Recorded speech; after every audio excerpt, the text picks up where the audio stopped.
Oke, selamat sore semuanya. Assalamualaikum warahmatullahi wabarakatuh. Di sini kelompok kami, kelompok 2 akan mempresentasikan terkait dengan cash-based learning yang kedua, yaitu gegar budaya perusahaan modal asing atau PNA yang termasuk ke dalam organization communication. Tanpa berlanjut-lanjut lebih lama lagi, pemaparan materi akan dipresentasikan oleh rekan saya kepada rekan saya. Waktu dan tempat dipersilakan. Baik, sebelumnya perkenalkan nama saya Aldi Baik Pratama dengan NIM F1C 023146. Yang pertama adalah informasi narasumber. Narasumber kami yang bernama Rintis Ida Triola merupakan salah satu mantan karyawan di PT Boyang Industrial. Narasumber kami menyebutkan bahwa tenaga kerja asing itu tidak secara langsung berinteraksi dengan karyawan di bidang produksi. Tetapi peraturan yang dibuat oleh tenaga kerja asing berpengaruh kepada bagaimana karyawan produksi itu bekerja. Narasumber kami menuturkan bahwa bekerja dengan tenaga kerja asing itu lebih berat dibandingkan dengan tenaga kerja lokal.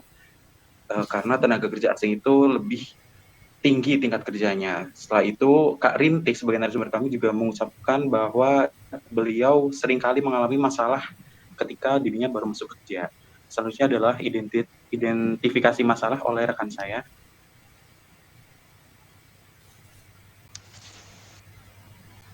Oke, selanjutnya ada beberapa persoalan yang dihadapi oleh Kak Rintis. Yang pertama adalah membangun hubungan. Saat pertama kali masuk ini, Kak Rintis menjadi karyawan yang termuda di bagiannya, sehingga ia mengalami kesulitan membaur dengan rekan kerja yang lain karena terpaut oleh usia.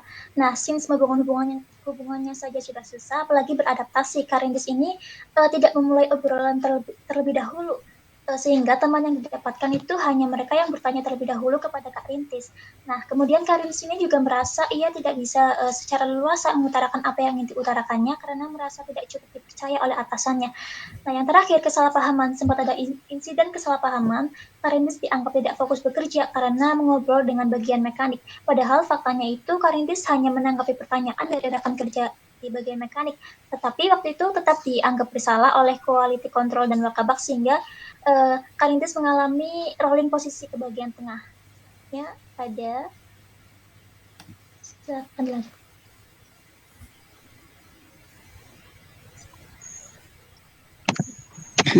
Baik, setelah mengidentifikasi permasalahan tadi, di sini kami memberi alternatif solusi yang ditawarkan untuk meminimalkan gegar budaya.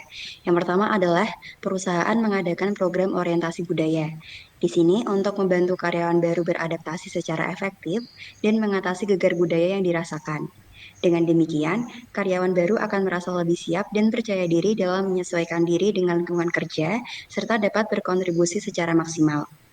Kemudian yang kedua adalah perusahaan membuat saluran komunikasi yang terbuka. Perusahaan hendaknya menyediakan saluran komunikasi yang terbuka dan mudah diakses oleh karyawan untuk menyampaikan keluhan, saran, atau kesalahpahaman, agar para karyawan baru ini mempunyai tempat untuk bisa bertanya secara leluasa. Oke, selanjutnya saya Bel Nurhandini dengan NIM F1C 023132. Di sini saya akan melanjutkan, akan menjelaskan tentang alternatif solusi untuk meminimalkan gegar budaya. Yang selanjutnya itu ada kegiatan team building. Kenapa sih program ini perlu diadakan? Itu tujuannya untuk meningkatkan hubungan antar karyawan dan juga mengurangi adanya kesenjangan budaya.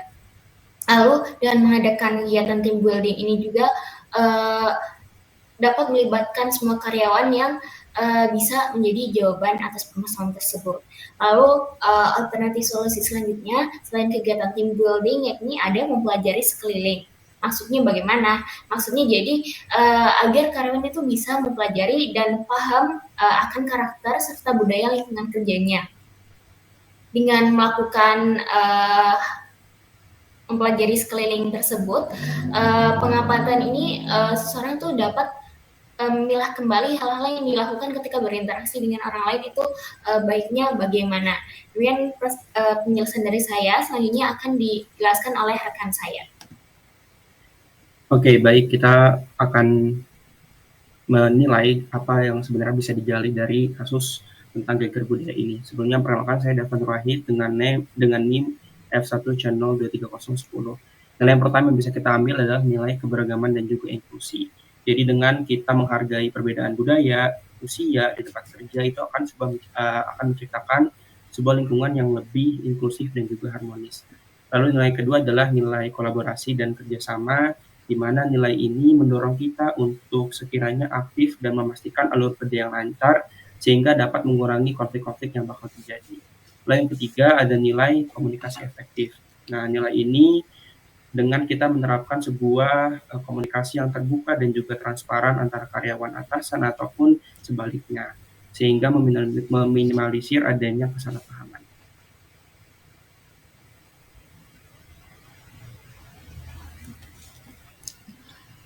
Oke, saya akan melanjutkan dari rekan saya untuk nilai-nilai yang bisa digali dari masalah ini. Jadi setelah tadi nilai keberagaman dan inklusi, nilai kolaborasi dan kerjasama, saya akan menjelaskan sedikit nilai komunikasi efektif, yaitu dengan menggunakan komunikasi yang baik antar tenaga kerjanya bisa mengurangi masalah-masalah yang terjadi seperti yang dialami oleh Kayola tadi. Selanjutnya nilai keadilan dan kesetaraan, sempat tadi dimention juga sama Kayola bahwa Kayola itu merasa tidak diadili oleh atasannya karena terdapat slack. Selanjutnya ada nilai penghargaan dan apresiasi.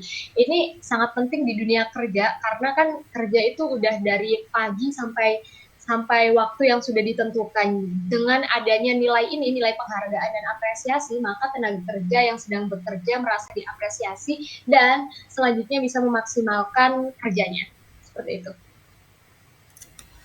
Oke, baik. Terima kasih banyak kepada teman-teman saya, rekan-rekan saya yang sudah menyampaikan, mempresentasikan materi pada hari ini terkait dengan case-based learning yang kedua. Sebelumnya, saya selaku moderator izin untuk menyampaikan sebuah kesimpulan atau penjelasan secara keseluruhannya bahwa memang terkait dengan kasus yang sedang terjadi, terdapat beberapa identifikasi persoalan seperti dengan kesulitan untuk membangun sebuah hubungan, beradaptasi, adanya ketidakpercayaan, hingga sering terjadinya suatu kesalahpahaman. Akan tetapi, dari isu-isu yang terjadi, ada beberapa nilai yang bisa digali, seperti nilai keberagaman dan inklusi, kolaborasi dan kerjasama, komunikasi efektif, keadilan dan kesetaraan, hingga penghargaan dan juga apresiasi. Sekian adalah presentasi atau pemaparan materi dari kelompok kami, kelompok 2. Kurang lebihnya mohon maaf, saya selaku moderator dengan nama Anissa Bunga Maharani dan NIM F1C023032 izin untuk mengundurkan diri. Wassalamualaikum warahmatullahi wabarakatuh.